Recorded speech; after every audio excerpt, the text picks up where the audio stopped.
Rebonjour à tous, bienvenue sur cette dernière Web TV dédiée aux Smart Territories, une des 6 thématiques de cette journée dédiée à l'innovation et à l'économie de demain.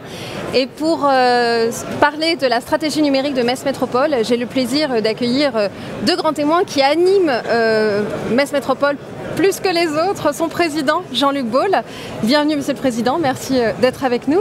Et puis Philippe Hainaut, directeur de la mission Attractivité numérique et écosystème des startups à Metz Métropole, très présent notamment sur le tiers-lieu Blida, qui est une des pierres angulaires de cette stratégie numérique dont nous allons parler aujourd'hui.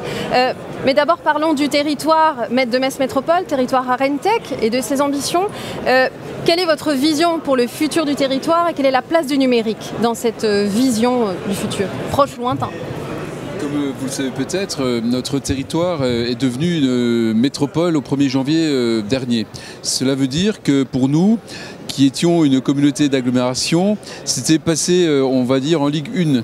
Et donc l'optique, avec cette accession au rang de métropole et en profitant en cela d'une loi de février 2017, c'était de pouvoir se doter d'outils de visibilité et d'apparaître de manière forte sur les écrans radars, si je puis dire, de la région Grand Est, puisque nous sommes une nouvelle région. Et dans cette région, il y avait 2 métropoles. Il y a 2 métropoles, Strasbourg, notre capitale, l'Eurométropole de Strasbourg, et Nancy. Et donc il était important pour nous, Metz Métropole, avec le bassin de 500 000 à 600 000 habitants qui nous entourent, d'être en effet présents. Et nous avons eu cette opportunité-là. Et donc dans ce contexte-là, nous sommes en train d'élaborer avec mes collègues, avec tout l'écosystème aussi des entreprises, avec les partenaires institutionnels et les habitants et la société civile, notamment avec le Conseil de développement durable, un projet métropolitain qui intègre précisément dans ses prérequis, si je puis dire, notamment cette notion art and tech. Pourquoi art and tech? Parce que l'art, c'est notre marque de fabrique, c'est notre histoire. Metz, c'est une ville 2 fois millénaire, plus même, et son histoire très ancienne nous a laissé un patrimoine aussi extrêmement riche, avec un patrimoine exceptionnel, notamment aussi dans les villages qui nous entourent. Et puis, on a fait un choix qui est celui de la culture, et pour promouvoir notre territoire, pour le hisser, pour lui donner son attractivité. Et donc ce sont avec ces équipements culturels, et en premier lieu bien évidemment le Centre Pompidou-Metz, que nous nous sommes dotés des moyens pour accéder, pour hisser le territoire vers le haut. Et de façon corollaire, il y a notre histoire qui est liée à l'industrie de la région, une industrie qui a souffert dans son histoire, mais qui a su rebondir, notamment grâce à un des tout premiers technopoles de France que mon prédécesseur Jean-Marie Roche avait créé, sur donc le technopôle de Metz, et donc sur lequel nous avons capitalisé. C'est le terreau qui désormais est celui de l'économie de demain, avec l'Université de Lorraine, avec les grandes écoles, avec les centres de recherche. Nous avons tous les ingrédients, si je puis dire, pour permettre de se développer et de regarder vers l'avenir. Et puis il y a la notion d'innovation, un des fleurons de avec le Technopôle bien évidemment, et toutes ces entreprises et ces centres de recherche. C'est ce que nous avons voulu développer à TCRM Blida, à Blida désormais avec 3i, Blida, c'est finalement le bébé de tout cela, de cette art and tech. Ce sont ces rencontres d'artistes qui ont autrefois œuvré autour de la Nuit Blanche. Et puis ce sont ces startups qui viennent incuber, qui viennent se rencontrer, qui viennent créer. Et là, on a pu découvrir avec mes collègues, avec aussi l'ensemble de nos collaborateurs, un gisement extraordinaire de richesse et d'inventivité et forcément d'innovation, et créateur d'emplois aussi. Donc voilà, je crois que nous avons vraiment là des perspectives qui sont tracées vers une métropole qui est à la fois je dirais, tourner vers son avenir avec des grandes orientations, avec une grande stratégie, et qui en même temps est attentive aux pulsations de son territoire et de sa population. Parce que je pense que précisément le message que peuvent nous adresser souvent les start-upers et à travers leurs activités, eh bien, c'est justement la nécessité de rester connecté dans tous les sens du terme à la réalité du terrain et aussi aux aspirations de notre population. Alors la vision, vous l'avez posée, les ingrédients de réussite, vous les avez rappelés, un écosystème dynamique dans l'Orentech, un lieu fédérateur, des événements aussi, à Metz, c'est quand même la ville des arts numériques.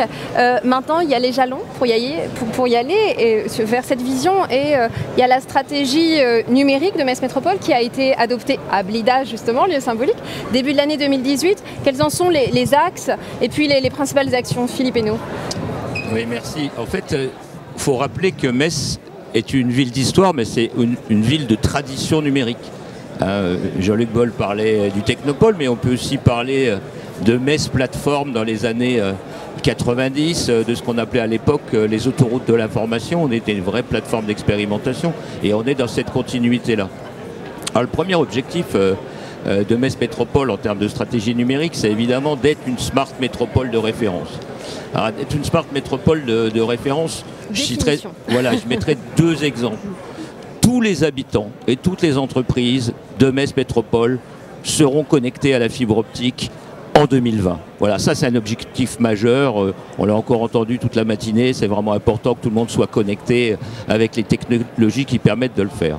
Le deuxième élément d'une smart métropole, c'est de travailler sur l'idée d'innovation et de faire en sorte que Metz Métropole soit un territoire d'innovation qui est à la fois au service des startups qui naissent à Metz, mais aussi au service des habitants du territoire.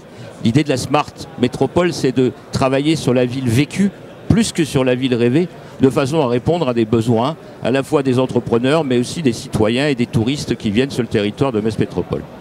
Le deuxième objectif, vous avez prononcé le mot, c'est évidemment autour de l'Orentech. Il faut savoir que l'Orentech, c'est l'écosystème des startups Lorraine. Et c'est la seule métropole French Tech de la région Grand Est. Et c'est avec Nancy, Thionville et Épinal, Metz est un territoire tout à fait mature pour accueillir, développer les startups sur son territoire, surtout de faire en sorte que les talents entrepreneuriaux qui existent aujourd'hui puissent trouver le terreau pour entreprendre. Alors qu'est-ce qu'on va développer? Il y a notamment la notion de grande école du numérique qu'il faudra développer sur Metz, parce qu'il est vraiment important de faire en sorte qu'on puisse à la fois alimenter l'écosystème numérique de Metz Métropole et des startups, à la fois travailler sur ce qu'on appelle l'inclusion numérique, de façon à ce que ces technologies soient accessibles à tous. Puis évidemment, de faire en sorte que les citoyens trouvent au travers des innovations une joie de vivre, un bonheur de vivre à Metz et à Metz Métropole, parce que je pense que c'est vraiment important. Et dans la continuité, évidemment, Blida, tiers-lieu d'innovation, d'inspiration et d'intelligence collective. Innovation, c'est évident. Inspiration, c'est autant un clin d'œil à notre marque de territoire qu'au fait qu'on est un laboratoire d'expérimentation sur la ville et la métropole de demain.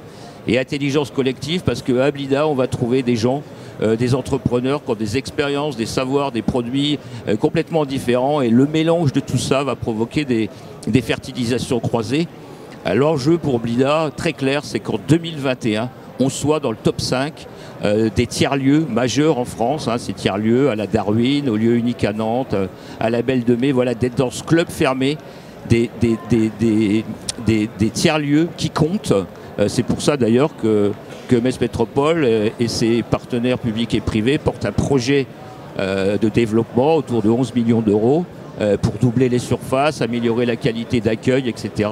Voilà, c'est vraiment un enjeu majeur pour le territoire. C'est aussi s'inscrire complètement dans le 21e siècle et de ces changements permanents.